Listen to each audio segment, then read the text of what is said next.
Good morning. Welcome back, guys. Been a long weekend here since I've done anything. I had my boys yesterday. We did a couple projects around the house and did manage to make it up to the John Deere dealer to pick up some parts that we need for this planter. So we're going to keep working on this today. We need to get all of our gauge wheels washed off this morning so that they can dry, and maybe we can get them put back on this morning. Also got our new sprocket for that fertilizer pump, so we're going to get that put back on along with the new chains. And last thing we need to do is hook up the monitors and computers in the cab of the tractor and get everything plugged in, make sure everything is working like it's supposed to. So that's the plan this morning. First thing I want to do is get this fertilizer pump put back together, so we're going to get that sprocket and put it on. All right, I went ahead and never seized this shaft up before I put the sprocket on and the keyway and key. I don't intend on ever taking this apart again because I hope to trade the planter before it gets worn out like it was. But just in case, or for whoever the next guy is, it should come apart better than it was for me. Let's see if I can get that lined up. I'm wondering if the paint on the inside of the sprocket is going to be a problem. Sort of feels like it. All right, well, I'm going to have to work on that. All right, I got it on. I tightened up both of those set screws. Oh, there's one down in there. I tried my best to line up the pulley or the sprockets this way so that the chain will obviously ride straight on them. One thing to note that I didn't talk about in the last video, but there's two different sprockets here, obviously, a big and a small. That's for doing different rates. Basically, there's a high range and a low range, and you just move the chain from one set to the other, and it changes the speed of the pump and for putting on different rates of fertilizer. This pump is adjustable from there. There's this electric motor that controls it, but I think the low range is like 2 to 8 gallons per acre, and the high range is 5 to 30 or whatever it is. I don't know, but we run it in the high range. Okay, so now we can get our chain and get that put on here. Wait, before we do that, I want to check the oil level in this pump. I want to be able to turn it. Shouldn't need to, but just before we put that on. So I'm guessing it's one of these plugs here, either here or the one on the other side, but I'm gonna get the book out, just double check what it says to do for checking the oil in that fertilizer pump. All right, so I was reading in the book about checking the oil level in this pump, and you actually have to have the planter down in the plant position. It changes the angle of this when this contact tire is sitting on this tire, and so we're gonna hold off on that. So the next thing I want to do is start moving these gauge wheels over there so that I can use the hose and just wash them off and clean them. One thing to note, I like to make sure that all of these parts go back where I took them off from. So I don't want to mix these up. I want to keep them in order so that they go back in the same spot. Probably not super important, but just something that I like to do to make sure everything stays the same. And that way, if there is a problem or something, I can move some parts more with the meters and stuff or seed tubes to a different row and see if the problem follows the meter or the row, or it helps diagnose problems a little bit and just keeps everything consistent when it's all in the same spot. One of my OCD things that I just like to do it. So what I'm going to do is start down here on this end. I'm going to move 2 or 3 rows at a time worth over there. We'll wash them up. We'll bring them back here to let them dry. And then later this afternoon and tomorrow probably we'll work on putting those back on and getting them adjusted right. But I want to do that, and then we'll get the computers and stuff in the cab, and then once we do that, we can start the tractor up and we'll mess with that stuff, but we can let the planter down, and then we can come back to this fertilizer pump.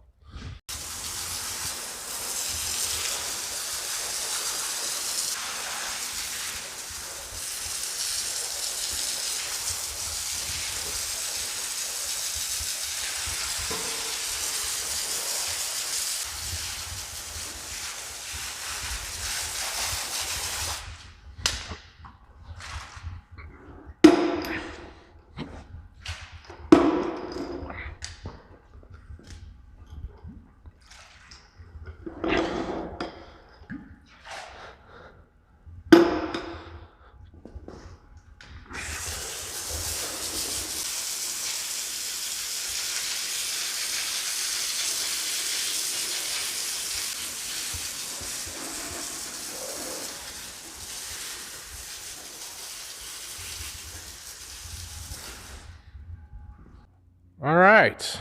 Well, I've got them all washed up. They are better than they were. We'll let them dry for a while, and we'll start working on them this afternoon. Now, next thing I want to work on here this morning is to finish hooking up this mess of hoses and wires. Basically, before I plugged in what I needed to get the planter unfolded, and now I'm going to hook up the rest of it so we can run our vacuum fans and hook up the computer, the 2630 monitor, make sure all the seed tube sensors are working, the row clutches, and all that good stuff. All right, so while I'm hooking this stuff up, you guys seem to enjoy learning stuff when I actually talk about how this stuff works a little bit. So let's talk about the hydraulics a little bit. So just basic understanding, hydraulics are how we control things on our implements for the most part. So it's hydraulic oil. That there's a pump on the tractor, it pressurizes it, and then we have this valve stack. We call them SCV valves, or selective control valves. And basically each one of these gets a set of hoses, or however many your implement happens to have, and then each one is independently controlled by a separate lever in the cab. I'll show you those later. So the start, number 1 is at the bottom, 2, 3, 4, and 5. This tractor has 5. Some tractors only have 3. Our 4020 only has 1, the oldest tractor. I think you could get 6 or even more on new tractors if you needed them. But anyway, so number 1 here is, these are the main fold and lift cylinders, and they also run the blower fan that blows the seed from the CCS tanks to each individual row. So that's why these hoses are pretty big, thick hoses. A lot of hydraulic oil flows through that one. So number 2 is the one that I use for controlling the markers.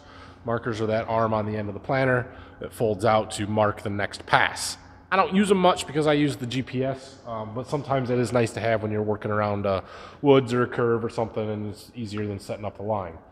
Number 3 on this planter is for the variable rate drive for the seeding population. So those hydraulic motors that I was showing you when we were replacing the chains, it controls those.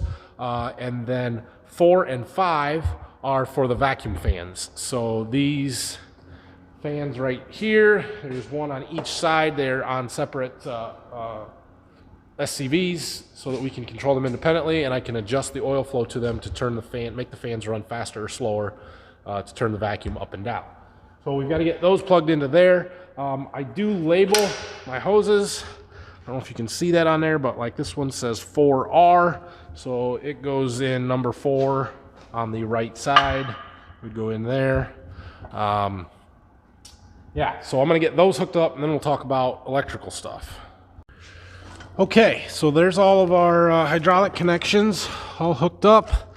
Hoses should be okay, although I might try and organize that just a little bit. Now on to electrical connections. We've already got 2 hooked up. This one here is your standard 7-pin implement light connector. It does the warning lights and the auxiliary lights by the CCS tank, so we can see when we're filling when it's dark. The planter fold solenoid valve blocks pull its power from this plug, so that's why I had to hook it up to get it unfolded. And this wire harness here goes to the fold box that we have in the cab, and it basically is what allows us to control the different folding functions, from lifting the wing wheels to folding the planter and that stuff. So that's why those ones are already hooked up. We have left this one. This is the important one. This is the ISO-bus connector that basically controls the monitoring functions through the Green Star system. So it's gonna plug in, and basically it's what connects us to the 2630. We're also going to plug in this one. This is for auxiliary power. I don't know that I need it on this planter, but it's there, and I have the mating plug, so I plug it in. And then we have this one. This is for our 2020 precision planting monitor. I have that on here basically because I have a buddy that has one and sells that stuff, and it was easy to put on here. So we'll plug that in and hook it up. And then these other 2 wires here are camera. They're for cameras that I have on the back of the planter, and then on the back of my tank that I pull behind it. So we'll go ahead and get all of those things plugged in. I did go ahead and use this electrical contact cleaner to spray out all of the connections, both on the tractor side and the planter side, just to clean up any dust and stuff that may have been in there and make sure we've got a good connection. All right, well, I've got all of those hooked up now as well. So there's definitely a lot of connections to make on the back of these tractors for planters. It kind of looks like a mess sometimes, but we'll call it an organized mess. So these camera cables I got to pull into the cab because there's not actually a plug-in right here. They got to plug into the wire harness that's inside the cab, so we'll put them through the little piece in the window there, and then those will clean up that excess a little bit. I did use a tie and strap those down so that they are good there, and I think our hydraulic hoses are all going to be okay where they're at. So let's go get the rest of the monitors and stuff put back in the cab that we need. Okay, so here's the stuff that's got to go in the tractor cab. Well, on top of the tractor, that case, but we got our 2630 and our 2020 from Precision, and then I also use this to control my fertilizer. So we'll go ahead and get them put in there. Well, I've got all the monitors installed, so here's the setup. We have our 2630 with a brown box, kind of an extended monitor type of thing. I'll show you what it does here in a minute. This is the screen that comes with the tractor. It does all the tractor functions, hydraulics, and that stuff. Here is our 2020. Also monitors the planter, but doesn't actually control anything. Just there for informational purposes. I've got our fold box mounted. And then I've got our camera display, which I've got this is for the ag cam cameras that I've got. The camera that I have on the planter is a Voyager camera. They do not fit together. I've got to get an adapter cable, which is why it's not going to be plugged in right now. And then this is where I keep my iPad, which talks to the 2020. So let's turn the key on and see what happens here.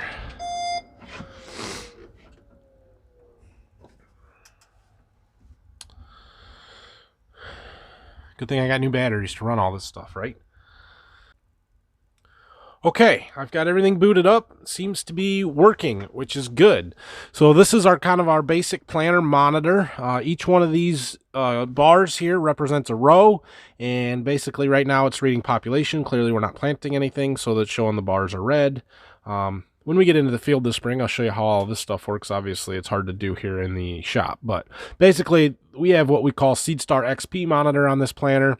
It will monitor each individual row's population, spacing, skips and doubles is what this one is. This one is spacing, downforce on 3 rows, ride quality on 3 rows, and then it will scan rows, or you can see kind of a whole planter view here.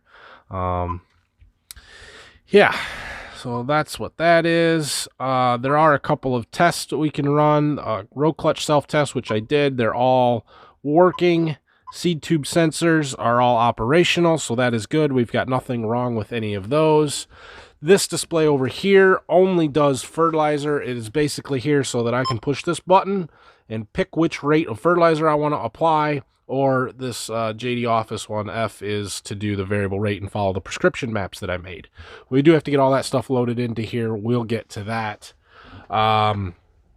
This is our Precision 2020 monitor. It does basically the same thing as this monitor does, just a little bit more detailed and accurate, let's call it, even though it uses the same sensors. But we'll go through that one as well. And then this iPad basically reads off of that, displays some of the same population and spacing and singulation numbers up here and stuff. And it also will create a map. Let's see if I can pull up one from last year. Can I view that? No, I don't think so. Well, anyway, we'll see that when we get into the field as well. But yeah, so that's how all of that stuff works. And yeah, you're okay. Yeah, so we're good there. I'm happy. Everything seems to be working good. I am going to start the tractor up and set the planter down so that we can work on that fertilizer pump.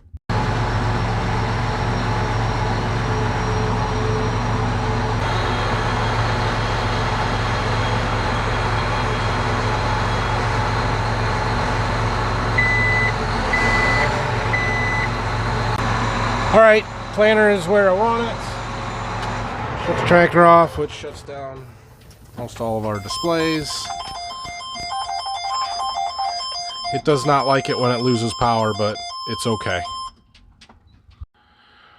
Well, now you can see how this pump works. See how that contact tire is sitting on top of the other one. So as it's turning, the bottom, the main frame tire turns. It turns the tire on the pump, and then the chains link everything up. And you can also see how it's setting much more level now than it was. Those springs down there kind of help keep tension on it so that that tire spins and it doesn't slip. But we just need to take out this plug right here and see if there's oil behind it. Well, I didn't get any oil to come out, and it's too small of a hole to reach my finger in there and feel if it's right there or not. So I'm going to get a bottle with a little bit of gear lube in it, and we're going to dump it in this port on the top until it comes out of that hole. All right, well, for as small of a gearbox as that is, I'm glad I checked it because it took a fair amount of oil. But it's good now. I got the plugs tightened up. Level's good. All right, lunchtime. Okay, I am back from lunch. I got this chain put back on the fertilizer pump. I've got to do this one on the other side yet, but I can't turn this tire and this sprocket with it on the other wheel, so I'm going to wait until I raise it back up so that that's a little bit easier. I also was flipping through the book there this morning when I was looking at how to check the oil in that, and it had some procedures in there for just checking on these vacuum fans. So I decided to take one apart and look and see what it looked like. So I took this side apart. This is basically just a back plate to it, and then here is the vacuum impeller, and it looks like it's in pretty good shape. I think that's cast aluminum, and it really has no wear or anything that looks bad on it at all. It was a little dirty, had some dust and stuff in it, so I got the hose and just flushed it out. But I'm going to bolt that back up there after it dries for a minute, and yeah, it seems to be okay. So I am going to take this one on the other side apart here. I'll show you what I did. Well, this is what it looks like. I basically just took out these 4 little bolts and 3 on the front side here. And then these 2 big bolts on the bottom. And that whole piece comes right apart. You can get in there and look at it. So pretty easy to do. I'll clean this side up and put them back together, and we'll go from there. Here's what it looked like before I clean that other one up.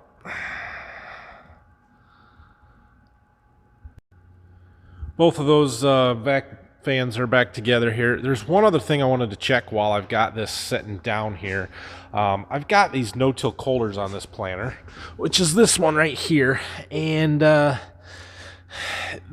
basically that's just to kind of help loosen up the dirt in front of the seed openers. They are directly in line with each other. But what you don't ever want is for this to be deeper than these True V openers for the seed, because then it will create an uneven seed bed.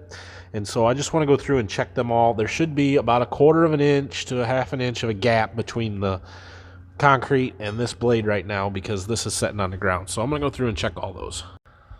All right, I got all those no-till coolers checked. Everything was good there. I lifted the planter up. I did get the chain back on, the drive chain on our fertilizer pump over there, so that is good. I also checked the oil in the air compressor. It was good.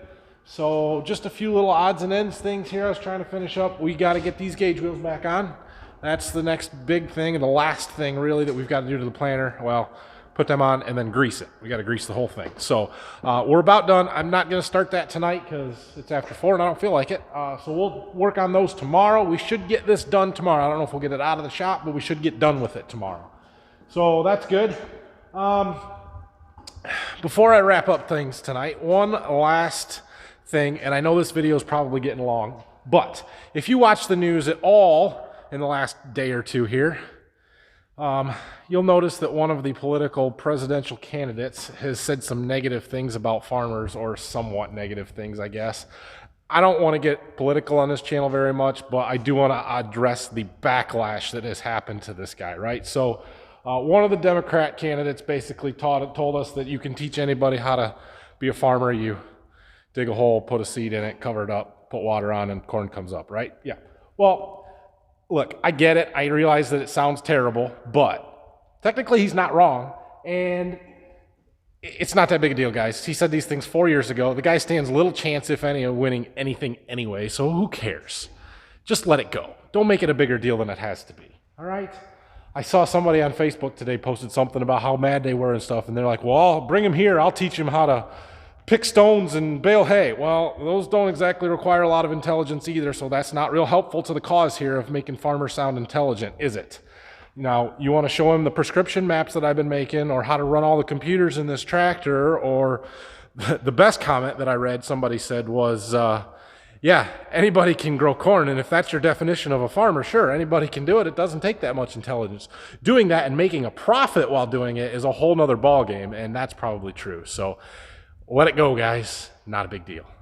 Anyway, I got a couple of adapters ordered to adapt those camera cables so we can finish hooking that stuff up to my monitor in the cab. We'll finish this planter project tomorrow and get that done. I hope you guys had a great weekend this past weekend here and enjoyed today's video.